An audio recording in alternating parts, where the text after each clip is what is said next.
Welcome to the Frugalpreneur podcast. I'm your host, Sarah St. John, and my guest today is the founder and CEO of Boost Oxygen, which you may have seen on Shark Tank.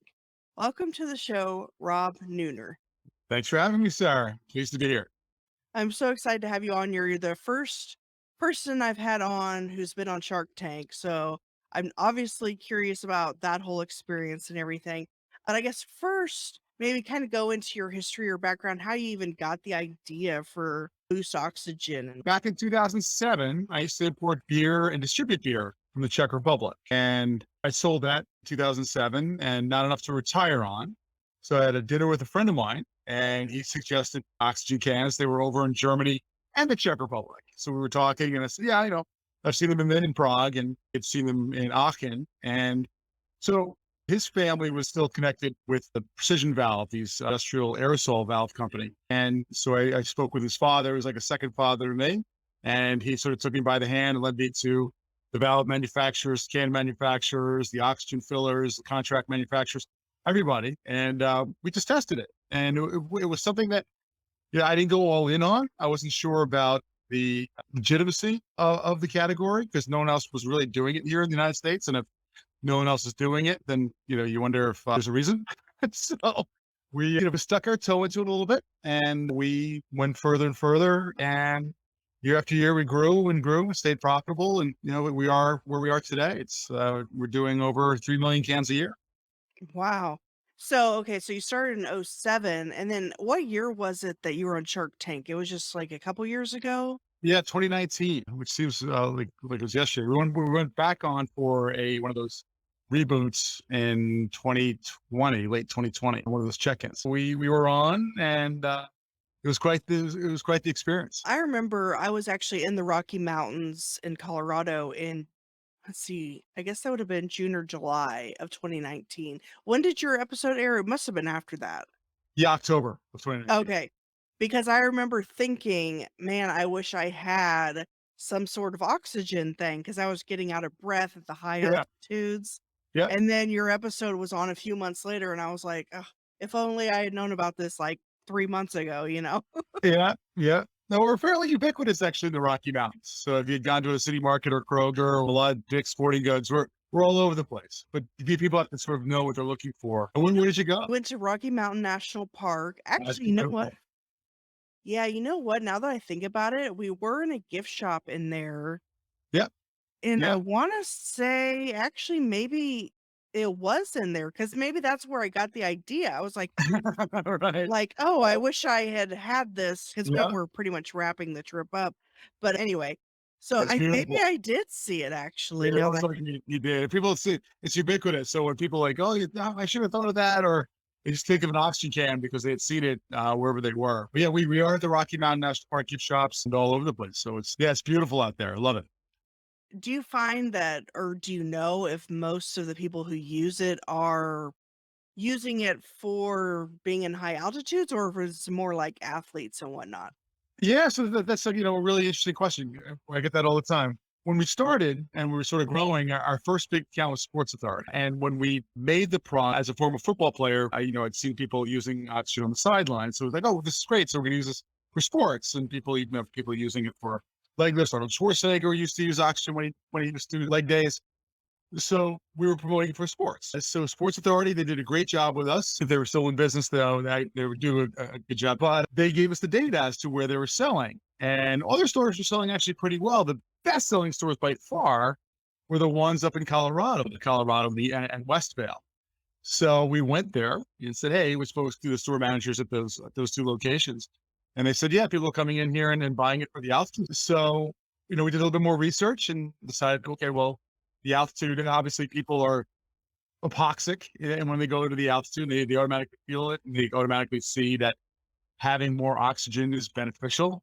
So we got started in the altitude. And the altitude market is still, we have a great sales manager out there. And she does a wonderful job. And it's really built a reputation for us there of trust and goodwill. So yeah, we're all throughout the mountains, Utah, California, Colorado, Montana, Wyoming, New Mexico, even Arizona. So, but sorry to talk so much. I know you have more questions, but we still do business with sporting goods. And so sporting goods, because people get out of breath playing sports and working out. So we're we're in Dick's Sporting Goods, Academy, Big Five, Dunham's, a whole bunch of other sporting, independent sporting goods stores as well. Sports teams like Iona, Alabama uses us, Sam Houston State, and many other teams use us for respiratory support, which is nice. Yeah, those are the third group. Actually, it's probably the biggest group of the three of the altitude, the sports, are senior citizens. Mhm. People who are older and have breathing issues. A lot of them, and don't qualify for medical oxygen, but they'll get winded when they go up the steps and winded when they go out to dinner, and they just like a little oxygen can to help them through their day, which is kind of nice. I know each can has like 200 puffs basically, Yeah. but I'm curious how long does each one last? I mean, before you feel like you need another one. Sure. Well, I tell people that you can last 7 weeks without food, 7 days without water, but only 7 minutes without oxygen. So if you're out of breath, having supplemental oxygen helps and brings you back, but it's immediate. Like if you don't have oxygen, you're immediately not doing well. So, and if you have more oxygen, you immediately do better. Our large can holds liters of oxygen, which is roughly 200 inhalations. One inhalation we define as 1 second. It's sort of like saying a gulp, how many ounces in a gulp, but we say the average breath is 1 second. So we have 200 1 second inhalations or 10 liters of oxygen in our large can. We have a medium sized can that has about 100 inhalations, it's 5 liters of oxygen. And our pocket sized can is 3 liters of oxygen, which is roughly 60 1 second inhalations. Okay, and then so when you take an inhalation, it obviously works right away, but have you been able to kind of determine how long it lasts for? I mean, I guess it depends on what the person's doing. Exactly. It's how depleted you are, how out of breath you are. And, I tell people, oxygen is not a panacea. It's not a cure. So, a lot of people are on oxygen and it doesn't work. A little bit of oxygen does work. So our slogan is help us here. Oxygen just helps. That's what we just have to say. It can help you. It's not going to cure you, but it will help you get back to aerobic respiration faster than if you did not have supplemental oxygen.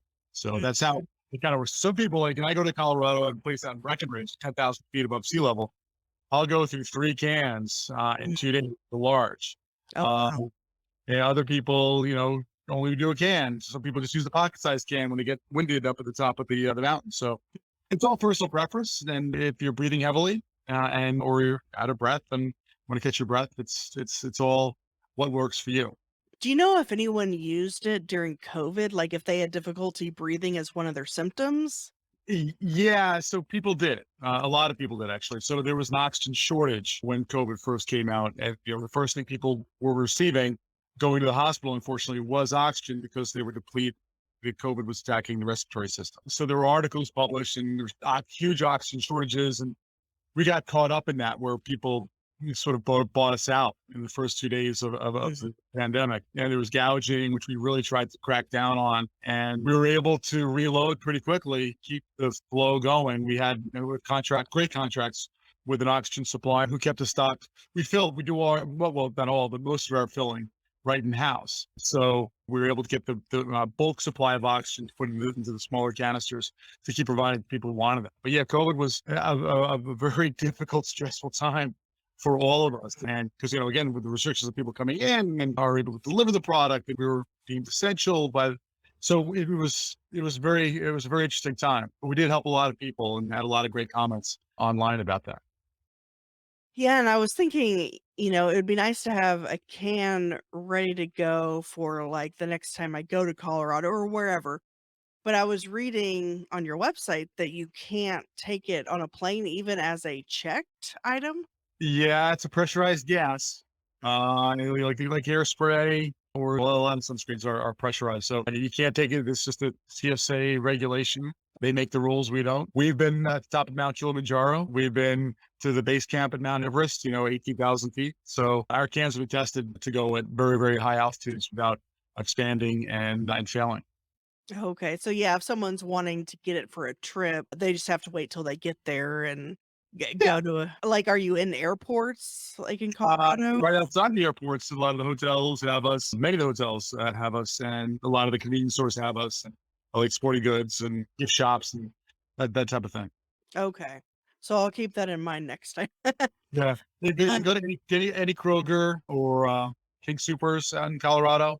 We're seeing the market, and we're in all of them. And I was also reading on your website, and I didn't know this, that the air we breathe is only 21% oxygen. That's right. That's right. Wow. And if you go to the Colorado, it goes down to 18%. And that goes to, I think, you only last about 7 minutes without oxygen. Even with a little bit less oxygen in the air, you feel it. People, they could, that's why they're hypoxic, because they get just a little bit less oxygen in the air, and that's what happens. So yes, the 21% oxygen in the air, the 78% is actually nitrogen, which is inert, and there's some argon and other trace gases in there as well. But yeah, so 21% oxygen, and ours is 95% oxygen, which is Wow. anything over 93% oxygen is considered to be equivalent, all the way up to 100%. You learn something new every day. I was thinking Yeah. that the air we breathe was closer to 100% oxygen. Well, and that's, yeah, most people think that because they're like, are you breathing air? Are you breathing oxygen? Breathe the oxygen in. So people think that you're breathing 100% oxygen. And yeah, no, so astronauts will used to go up into space with fully oxygenated capsules, 100% oxygenated capsules. And when they came back to Earth, they had to decompress and get used to the 21% atmosphere. That's why when the astronauts came back from the moon, they had to sit in one of those tanks for a week because their bodies were used to the 100% oxygen they're breathing in. That's interesting to think about that.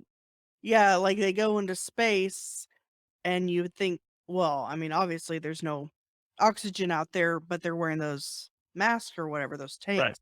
Right. So they're actually getting used to having even better oxygen out there because of Right. that than here. And Yep. then they come back here and it's like, I can hardly breathe. No, no. Well, the body adapts. The body definitely adapts, and Yeah. everyone adapts even at the 18% of Colorado. So, Hmm. yeah, it's an amazing thing. So I'd love to hear more about the Shark Tank story and like whatever it is that you can share, like as far as the Sure, process of getting on and like how all sure. that went. We only see 10, 15 minutes. Right. But yeah, I'd love to hear more.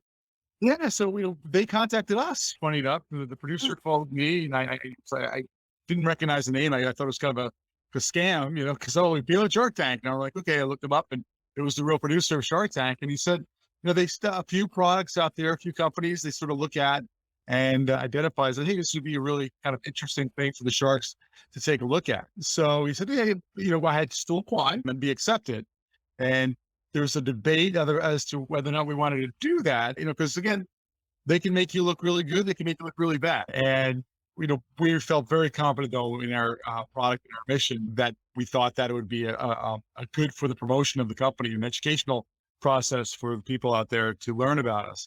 So we did go on. So we agreed to go on, and it wasn't a done deal. There was about 120 people, groups of entrepreneurs that went, and they cut, I think, 30 or 40 of us during pre-audit, like the on-site auditions. So it got down to about 80 people. And from the 80, I think they only air 60. So you have to have a compelling scene or a compelling segment when you go out and pitch. But, my COO, Mike Rice, and I, this was a long time because we knew we were going to drill statistics, all of our pricing, margins, and everything. We were worked really hard at it. It's really kind of cool. So when you walk down that hallway, doors open up, it really does look like the show. We had practiced in front, like this computer screen right here. Actually, we were practicing in front of a picture.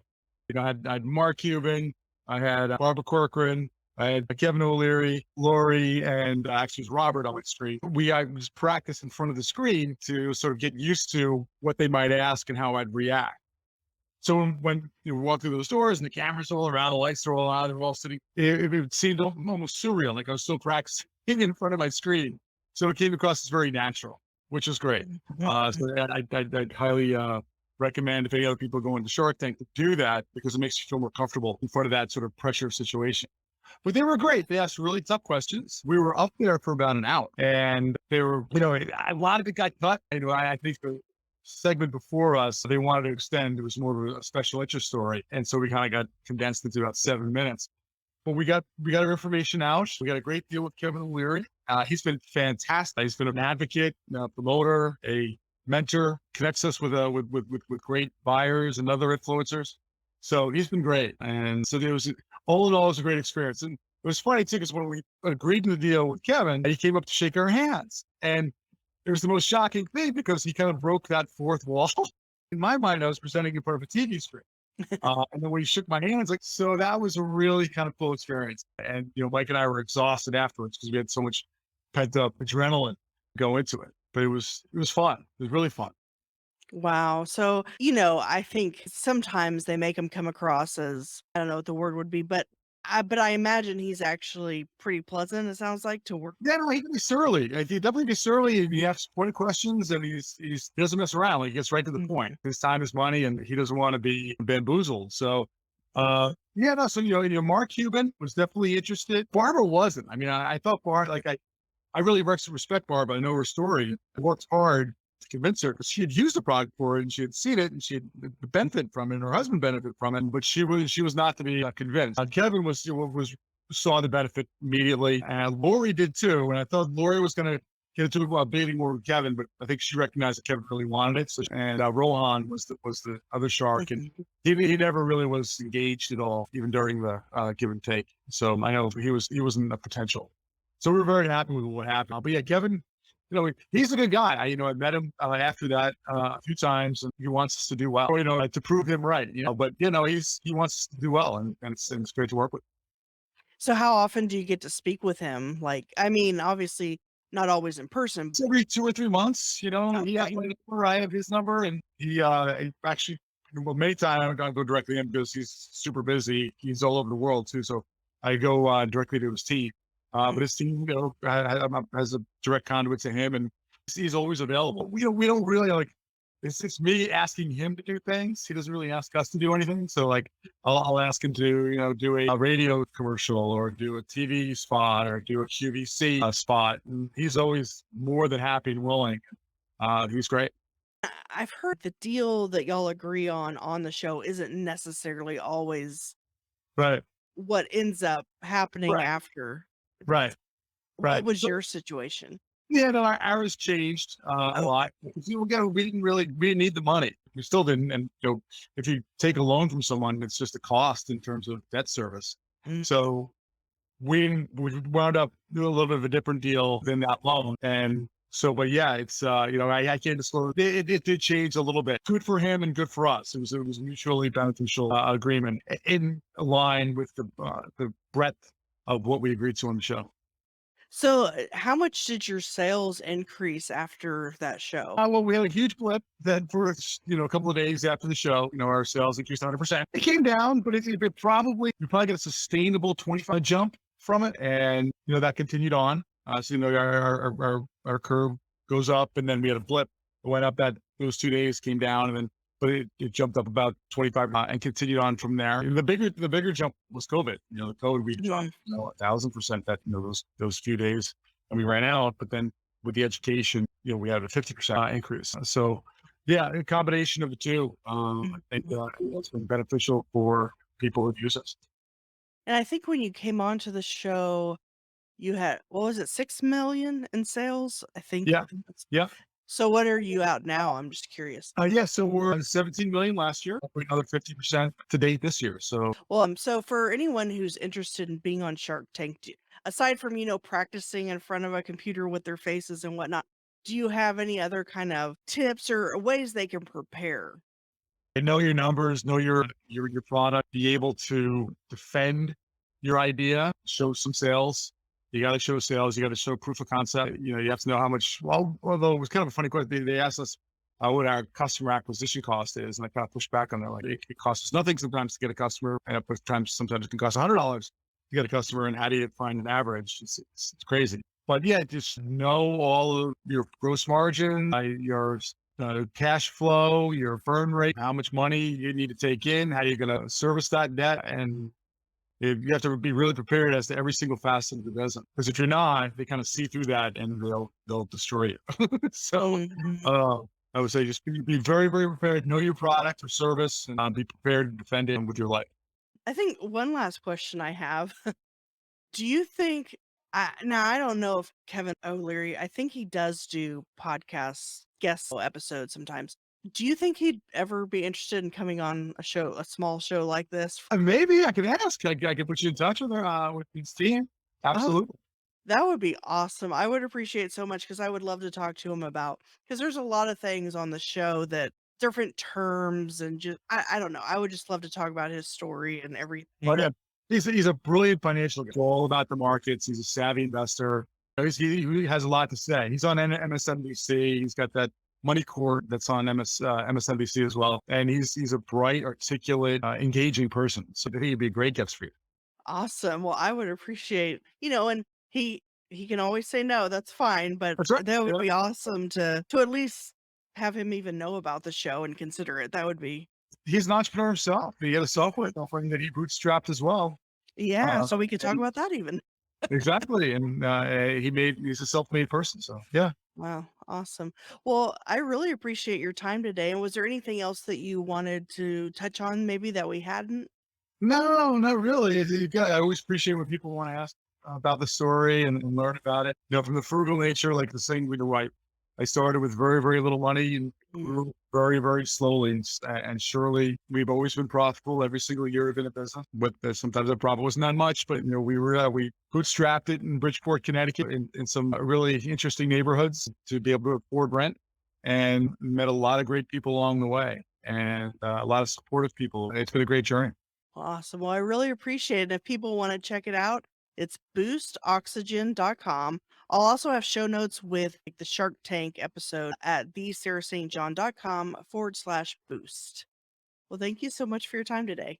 Great. Thank you, Sarah. It's great. Have you considered starting a podcast for your business? Or maybe you already have one but are afraid of pod fading because you just didn't realize how much time post production would take. I can help. My company, podseam.com, makes podcasting as seamless as possible. We help you launch, manage, market, and monetize your podcast seamlessly. We do more than just podcast editing and production. We help you leverage the power of podcasting to get new leads and grow your business. Learn more at podseam.com. That's PODSEAM.com.